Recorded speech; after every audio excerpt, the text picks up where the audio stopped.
Assalamualaikum warahmatullahi wabarakatuh. Hai semua, perkenalkan kami dari kelompok 6 yang terdiri dari saya sendiri, yaitu Aulia Desti Ramadhani dengan NPM 2022-1510. Lalu ada rekan saya bernama Aulia Julietania dengan NPM 2022-1516, dan yang terakhir ada Muhammad Alfiansyah dengan NPM 2022-1521. Pada kesempatan kali ini, izinkan kami memaparkan materi yang telah kami rangkum terkait Lembaga Keuangan Perbankan atau LKP dan Lembaga Keuangan Bukan Bank atau LKBB untuk memenuhi tugas mata kuliah Bank dan Lembaga Keuangan dengan dosen pengampu Ibu Farida STMP dari Universitas Syahid Jakarta.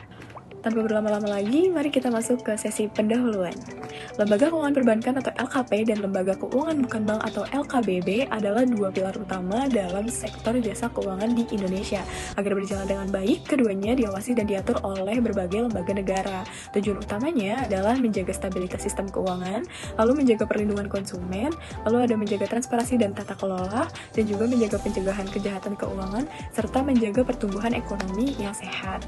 Karena itu, banyak lembaga yang berperan langsung seperti Kementerian Keuangan, Bank Indonesia, OJK, LPS, PPATK, Kemenkop, dan lainnya. Lalu kita akan masuk ke pengertian dari LKP itu sendiri.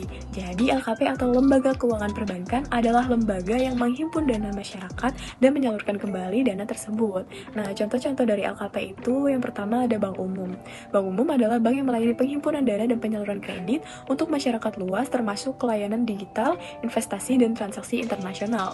Yang kedua ada BPR atau Bank Perkreditan Rakyat. BPR ini adalah bank yang fokus pada layanan dasar seperti tabungan dan kredit bagi masyarakat kecil dengan skala lokal. Yang ketiga itu ada Bank Syariah. Bank Syariah adalah bank yang menjalankan kegiatan keuangan berdasarkan prinsip syariah tanpa bunga dan menggunakan akad sesuai hukum Islam.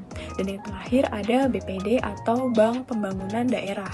Jadi BPD itu adalah bank milik pemerintah daerah yang bertujuan mendukung pembangunan ekonomi di wilayah provinsi masing-masing.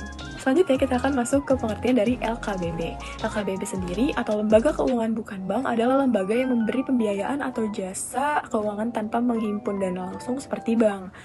Nah, jadi contoh dari LKBB itu yang pertama ada perusahaan pembiayaan atau leasing multi-finance.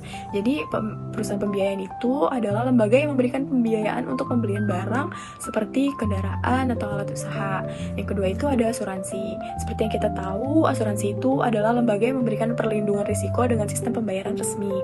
Yang ketiga ada perusahaan sekuritas. Perusahaan sekuritas itu adalah lembaga yang menyediakan layanan transaksi saham, obligasi, dan produk pasar modal lainnya. Yang keempat itu ada pegadaian. Pegadaian itu adalah lembaga yang menyediakan pinjaman dengan jaminan barang berharga. Yang kelima ada dana pensiun. Itu adalah lembaga yang mengelola dana untuk memberikan manfaat pensiun pada peserta di masa tua nanti. Nah, yang keenam ada vintage atau P2P lending atau pay later. Nah, itu adalah layanan keuangan digital yang memfasilitasi pinjam-meminjam secara online tanpa harus ke bank. Dan yang terakhir ada modal ventura, yaitu contohnya seperti PNM. Jadi modal ventura itu adalah lembaga yang memberikan pendanaan kepada UMKM atau startup dengan sistem penyertaan modal.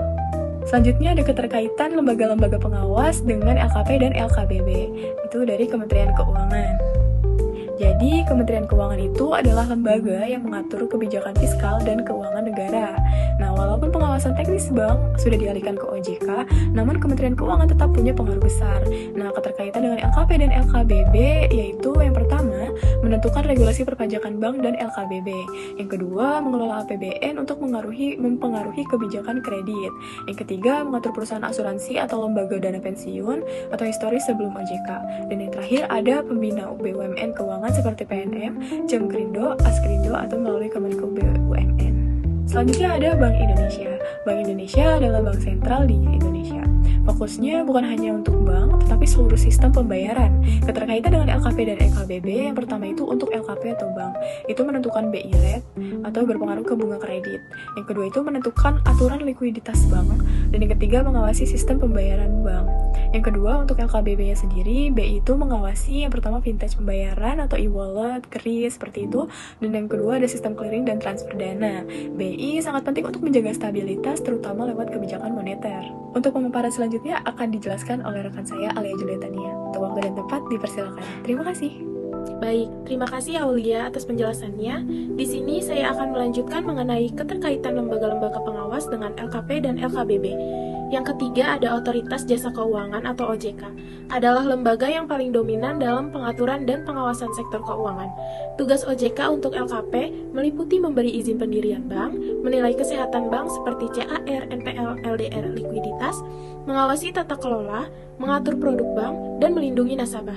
Sementara itu, tugas OJK untuk LKBB mencakup mengatur fintech, leasing, multifinance, mengawasi dana pensiun, mengawasi perusahaan efek dan pasar modal, mengatur pegadaian, serta menindak perusahaan ilegal. Dengan tugas tersebut, OJK menjadi satu pintu utama bagi seluruh industri jasa keuangan. Yang keempat ada Lembaga Penjamin Simpanan atau LPS, bertugas menjamin simpanan nasabah bank hingga 2 miliar per rekening. Peran LPS untuk LKP adalah memberi rasa aman bagi nasabah bank, menetapkan bunga penjaminan, menangani bank gagal, dan bekerja sama dengan OJK jika ada bank dalam pengawasan khusus. Adapun peran untuk LKBB bersifat tidak langsung, karena mereka tidak menjamin LKBB, namun LPS tetap penting untuk stabilitas keuangan secara keseluruhan. Yang kelima ada PPATK, atau Pusat Pelaporan dan Analisis Transaksi Keuangan, adalah lembaga intelijen keuangan Republik Indonesia. Keterkaitannya dengan LKP dan LKBB mencakup mengawasi transaksi mencurigakan, mencegah pencucian uang dan pendanaan terorisme, serta mewajibkan bank dan fintech melapor transaksi, yaitu tunai di atas 500 juta dan transaksi mencurigakan. Selain itu, PPATK juga menganalisis data dan meneruskannya ke penegak hukum. Dengan fungsi tersebut, PPATK sangat berperan dalam meminimalkan fraud dan pencucian uang di bank maupun fintech. Yang keenam ada Kementerian Koperasi dan UMKM. Kementerian ini mengatur dan mengawasi koperasi simpan pinjam, perannya meliputi membina koperasi, memberi izin koperasi, serta membuat regulasi simpan pinjam internal koperasi. Namun, pengawasan koperasi sering mengalami kelemahan sehingga banyak muncul kasus investasi bodong berkedok koperasi. Yang terakhir ada Permodalan Nasional Madani atau PNM. Adalah BUMN pembiayaan untuk UMKM dan ultramikro. Termasuk kategori LKBB karena bukan bank. Perannya adalah menyalurkan pembiayaan kelompok, mendorong kewirausahaan perempuan, dan memberi pendampingan UMKM. PNM juga bekerja sama dengan BRI dan Pegadaian dalam ekosistem UMI atau ultramikro. Selanjutnya, tugas pengaturan dan pengawasan dalam sistem keuangan. Dalam tugas pengaturan dan pengawasan LKP, terdapat dua lembaga utama, yaitu Bank Indonesia dan OJK. Bank Indonesia berfokus pada kebijakan moneter, likuiditas perbankan, dan sistem pembayaran. Sementara itu, OJK menangani perizinan, kesehatan bank, manajemen risiko, anti-fraud, serta perlindungan konsumen. Sinergi Bank Indonesia dan OJK sangat penting untuk menjaga stabilitas dan mencegah krisis perbankan. Terakhir, pengaturan dan pengawasan LKBB sepenuhnya berada di bawah OJK. Pengawasan ini mencakup perizinan fintech, asuransi leasing, penyusunan standar prudensial, penilaian laporan keuangan, perlindungan konsumen, penindakan lembaga ilegal, hingga mengatur kecukupan modal, manajemen risiko, dan governance. Karena perkembangan fintech dan layanan keuangan digital yang sangat cepat, pengawasan terhadap LKBB menjadi semakin krusial. Selanjutnya akan dipresentasikan oleh rekan saya Alfiansyah. Terima kasih. Baik, terima kasih Alia Julitania. Untuk selanjutnya saya akan mempresentasikan beberapa kasus penting terkait lembaga keuangan bank dan non-bank yang terjadi pada tahun 2024 hingga 2025. Yang pertama ada kasus KSP gagal bayar pada tahun 2024 sampai 2025. Kasus pertama ini adalah Koperasi Simpan Pinjam atau KSP yang mengalami gagal bayar. Dalam beberapa tahun terakhir, KSP menjadi salah satu lembaga yang paling banyak merugikan masyarakat. Banyak koperasi beroperasi seolah-olah seperti bank, menawarkan bunga sangat tinggi, tetapi tidak diawasi oleh OJK. Mereka hanya diawasi oleh Kementerian Koperasi. Pengawasan yang lemah membuat banyak koperasi menghimpun dana tanpa standar manajemen risiko yang benar. Akibatnya, ketika pengurus tidak mampu mengelola dana atau bahkan melakukan penipuan, koperasi mengalami gagal bayar dan dana anggota hilang. Pemerintah akhirnya memperbaiki regulasi koperasi pada tahun 2024 untuk mencegah kasus serupa terulang kembali. Yang kedua ada kasus pinjol ilegal dan fintech bermasalah pada tahun 2024. Meskipun fintech legal terus berkembang, pinjaman online ilegal masih marak. Pinjol ilegal ini mudah dibuat, mudah dipromosikan lewat media sosial, dan biasanya memberikan bunga yang tidak masuk akal. Selain itu, masalah kebocoran data pribadi juga semakin besar. Banyak aplikasi ilegal mengambil data dari ponsel, kemudian digunakan untuk penagihan kasar, ancaman, atau penyebaran data. OJK bekerja sama dengan PPATK dan Kominfo menutup ratusan aplikasi ilegal dan memblokir rekening penyalur dana. Kasus ini menunjukkan bahwa edukasi digital kepada masyarakat sangat penting, termasuk kehati-hatian dalam menggunakan aplikasi keuangan. Dan yang ketiga, ada kasus manipulasi pasar modal PAM and DAM tahun 2024 sampai 2025. Kasus berikutnya terjadi di pasar modal, yaitu praktik PAM and DAM pada beberapa saham berkapitalisasi kecil. Modusnya adalah menaikkan harga saham secara tidak wajar melalui promosi palsu, lalu menjualnya saat harga berada di puncak. Praktik ini merugikan investor retail yang membeli saham ketika harganya sudah dinaikkan secara artifisial. OJK menindak beberapa pihak terkait dan memperketat pengawasan terhadap transaksi mencurigakan. Kasus ini menekankan pentingnya edukasi investor, terutama mengenai risiko saham gorengan. Yang keempat ada kasus fraud internal bank atau pembobolan rekening tahun 2024. Beberapa bank besar juga mengalami kasus fraud internal yang dilakukan oleh oknum pegawai bank. Modusnya bisa berupa pemalsuan tanda tangan, manipulasi sistem, hingga pengubahan data nasabah. Meskipun nilai kerugiannya tidak besar, kepercayaan masyarakat tetap ikut terdampak. OJK meminta bank memperkuat internal control dan meningkatkan penggunaan sistem deteksi fraud berbasis teknologi. PPATK juga memantau aliran dana mencurigakan agar pelaku bisa ditindak hukum.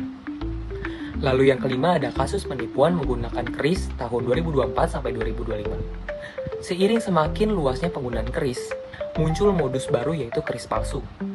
Pelaku menempelkan kris palsu di tempat umum sehingga dapat pembayaran masuk ke rekening penipu.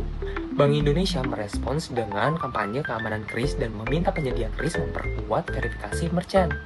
Kasus ini menunjukkan bahwa kemajuan teknologi pembayaran harus diikuti dengan kesadaran keamanan dari pengguna. Kesimpulannya, melalui berbagai kasus tersebut, kita bisa melihat bahwa sektor keuangan di Indonesia sangat kompleks. Lembaga Keuangan Bank atau LKB mengelola penghimpunan dan penyaluran dana melalui perbankan. Sementara itu, Lembaga Keuangan Bukan Bank atau LKBB menyediakan layanan seperti fintech, asuransi, pembiayaan, hingga dana pensiun. Pengawasan ini dilakukan oleh berbagai lembaga. Yang pertama BI untuk stabilitas moneter dan sistem pembayaran, OJK untuk seluruh industri jasa keuangan, Kemenq untuk kebijakan fiskal, LPS untuk penjamin simpanan, PPATK untuk pencegahan pencucian uang, serta dukungan dari Kemenkop dan PNM untuk koperasi dan UMKM. Kasus KSP, pinjol ilegal, PAM and DAM, fraud bank, hingga penipuan kris menegaskan bahwa pengawasan, regulasi, dan edukasi konsumen adalah kunci untuk menjaga stabilitas dan kesehatan sistem keuangan nasional. Mungkin itu saja yang dapat kelompok kami sampaikan, kurang lebihnya mohon maaf. Wassalamualaikum warahmatullahi wabarakatuh.